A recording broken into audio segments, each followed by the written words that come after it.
Yesterday was day 5 of recovering from a flare-up after I hung out with some friends on Halloween. The first 3 days were particularly rough, but by days 4 and 5, I was feeling much closer to my baseline levels of pain and fatigue. So here's some of the things I was able to get done. I was able to shower, which was the first time I'd showered in about a week, so that was really good, especially for my hair. It was nice to have a good reset. And I was also able to make myself breakfast, as you can see here.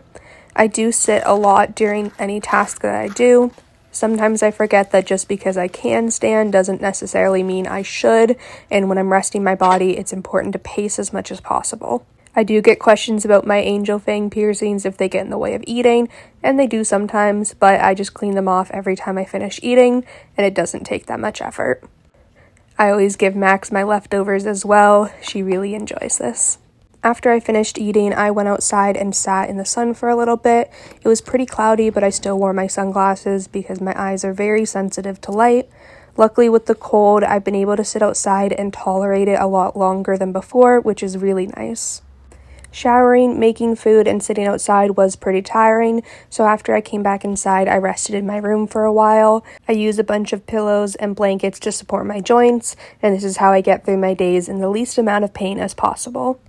I spent a few hours resting and doing low energy activities like coloring. This one I was able to color with more details because my hands weren't hurting as much, which was nice. I also made myself an easy dinner in the air fryer, but I ate it in my room because it was too hot upstairs for me to stay there. I also put away my laundry today.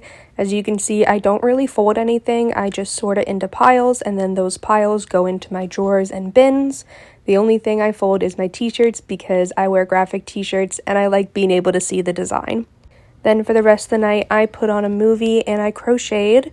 I've been watching a bunch of classic horror movies lately, and tonight I watched The Hills Have Eyes. It was amazing, and I'm definitely going to rewatch it soon. But as you guys can see, even on my good days, I'm still resting quite a lot. Being chronically ill, it is really important to pace as much as I can and not overdo it, especially on my rest days. Thankfully, I have a lot of support from friends and family who are able to help me with these things and respect the time that I need to rest.